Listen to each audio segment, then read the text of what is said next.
Colin says that the sum of the interior angles of a polygon cannot be 700 degrees. Do you agree with him? So to check that, we know the sum of the interior angles of a polygon. The general formula for that is 180 into n minus 2, where n is the number of sides of the polygon. So the total, the sum of all the angles, interior angles, is this. If it is 700, so we'll find what is the number of sides it has. If it is 700, we'll find it. So when you simplify this, 180n minus 360 is 700.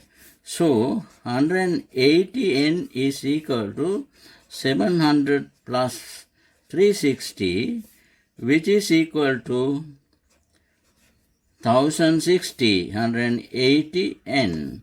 So n will be equal to 1060 over 180.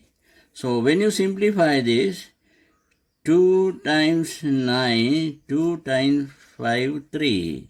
So when you simplify this, you get 53 by 9 means 9 times 5 is 45.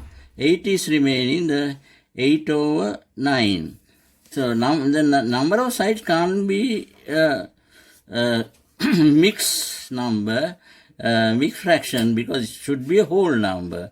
Therefore, n must have a whole number actually.